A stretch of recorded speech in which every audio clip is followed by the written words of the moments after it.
All right, if you're familiar with the channel at all, then you'll know a couple of weeks ago we tested the RX 9060 XT 8 gig against a couple of other cards in a similar price range. It wasn't a complete match, but it was something you might have been, I don't know, thinking about a move from going to the new card, or just thought, you know, how do they compare to the other cards in general? One of those was the RTX 3060 Ti EVGA. I miss EVGA. Please come back. I don't care who you make cards for. In any case, we noticed that this bad boy, 2-fan card, it's got a decent heatsink on it, but it was running a little warm, and it was running very loud. Maybe we can fix that?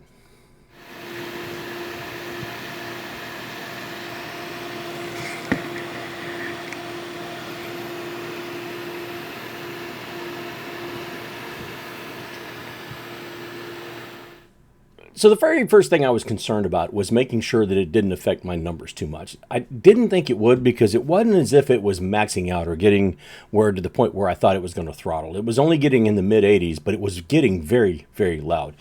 It sounded, sounded uncomfortably loud, like things were going to start coming off of it.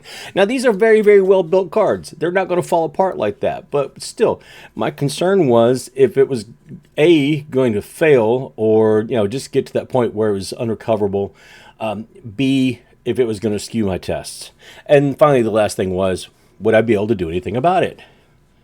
Well, I went ahead and ran a full set of tests on another setup. Basically, we went ahead and did these. I ran all these at 1080p, and the reason why I didn't run them at 1440, is I ran a bunch of set of numbers on 1080p because it was already maxing out at 100%. I didn't feel the need to go up any. I was already getting temperatures in the 83 to 85 degrees in some games, and a very, very loud sound. So I didn't feel like I had to try to push it to 1440 to be able to add more stress onto something that I was already pretty well getting a good amount of stress out of. So I went ahead, like any person that's tech curious would do, and I broke this puppy down. And it's not too difficult. There's a set of screws on the back, set of small screws on the back with a small caveat. There's a couple of them that have a tiny little nut holding those screws on.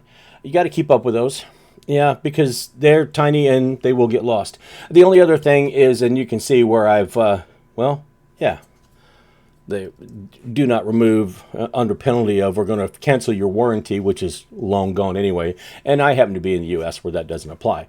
But took those out. The two other ones, or the two sets or two pair of other ones, you always want to make sure that when you're putting it back together, we'll get to that later, but you want to do it in a cross pattern like you would lug nuts on a car. In any case, we took the back plate off. We had to take the front plate off with 3 more tiny screws, tiny screws.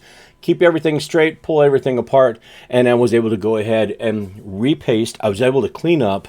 It was pretty caked on. It was the original application, and this card had been my daily driver for a couple years. Didn't show any signs of problems, but when I took it out, normally, I guess I just didn't notice. Maybe it was getting sounding a little bit louder or running a little bit warmer. I just knew that it seemed to be running fine. And it wasn't until I went back and compared these to the other cards that I noticed that there was a little bit of a difference in not only the temperatures, but the way she sounded compared to the other cards. So went ahead and cleaned it all up, pasted it, put it all back together, tiny screws, nuts and everything, especially these 3 little ones. Like I said, cross pattern on the GPU itself. Very, very important. You want to apply equal pressure. They're spring loaded, so you can't tighten them down. Can't tighten them down too much, but we're humans. We do things to mess up all the time, so just be careful. I put it back together. I went back through the same set of tests, and this is the part where I'm going to start sharing the benchmarks, but I'm not going to concentrate on any one set. I'm just going to go ahead and go through here and show you what my general observation was on every single test. It started out Shadow of the Tomb Raider. Okay, a little bit different, not really anything to concern myself about. And then Borderlands 3.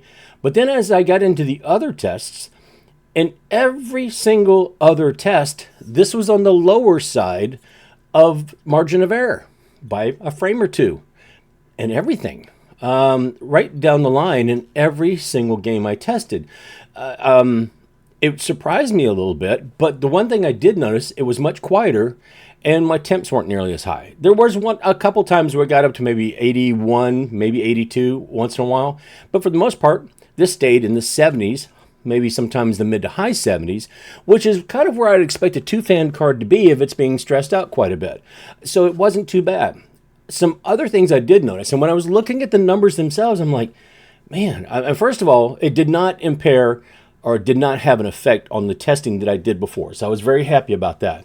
But my thought process was, wow, did I make it worse?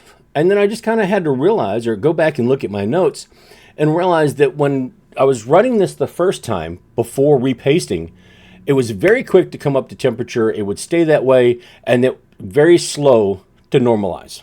And it was just the opposite after the repaste. It was very slow to come up to temperature. Sometimes it would finally get to that 80 or 81, maybe every once in a while a little bit higher by the end of the benchmark. And then it would recover very, very quickly. So I have to think this is a big success. We've completely changed the characteristics of how this acts when it's under load. We've made it's a lot quieter. And when I took the side off the PC when it was testing and under load, the first time when I was running, it was like a blast of hot air, like you're opening an oven door. I knew it would be a little bit warm, but it was nothing compared to the first time. So overall, the PC itself ran much cooler, and I wish I would have been paying attention to CPU temperatures, because even though that had a really good cooler on it, it's got a Thermalright Assassin cooler, tower cooler on the CPU, and it's running a 12400K. Even though it's running a good cooler on there, I wished I would have been paying more attention to the CPU than the GPU to see if it was affecting the temperatures for the CPU with the case itself being warmer on the inside than it was the second time around.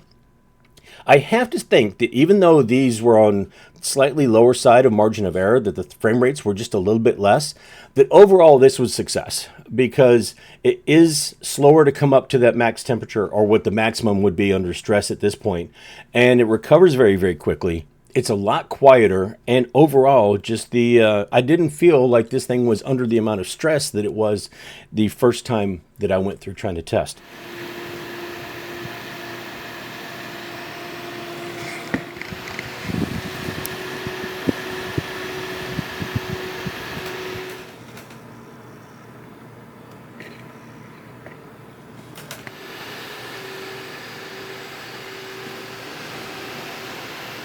So is this, and let's face it, EVGA is not making video cards anymore. So if we have any of these around and we know these are well made, you would think that some minor maintenance like that might be one of those things that you want to preserve. Yes, it is an 8 gig card, but still, I mean, this 3060 Ti will trade blows with some of the best of them.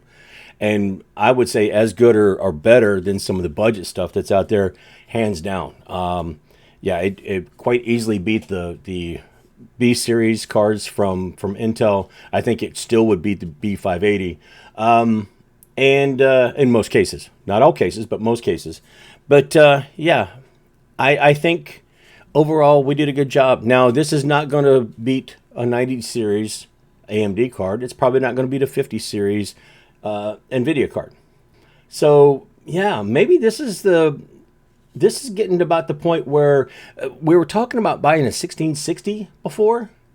Maybe this is finally settling into that right spot where the 3060 or 3060 Ti is in that sweet spot. That's maybe the card that if you're doing a budget type of build and got that, maybe 20 extra bucks to spend, maybe that would be good, because this thing, I'm telling you, I mean, this is good for another probably 4 or 5 years, I would imagine, and I'm not going to use it near as much. So it will probably, the paste on this will probably be in much, much better shape. I'm just saying.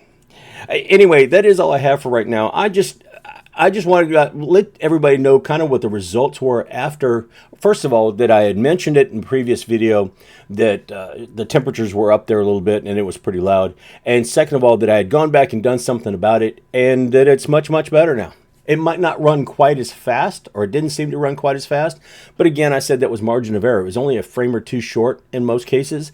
So I'm not so sure that if the paste has a chance to cure and sets right in there, that it's not going to perform as well, or maybe a little bit better than the pre-paste version of it did. In any case, I'm pretty happy with it. I can't complain. She does good. So yeah, if you got anything out of the video or just found it interesting or thought, well, maybe, you know, if I repaste mine, it's not going to get worse, is it? It won't. If you're careful, keep up with all the screws, tighten it back the way it's supposed to. You can be kind of tech curious about it. If you have a bad card or something you know was not any good, maybe try that out first. Watch a couple of videos on teardowns. But I think a person with the average tech know-how can probably do this. Maybe you're overcautious and you're making sure that you're not going to lose any of the screws. But yeah, it might not be a bad maintenance thing to take care of. And these cards, we're not getting any more of these. So maybe we got to save the ones we got, right? Anyway, that is all I have. I hope you got something out of it. If you're not already subscribed, or if you got anything out, throw a like on a video.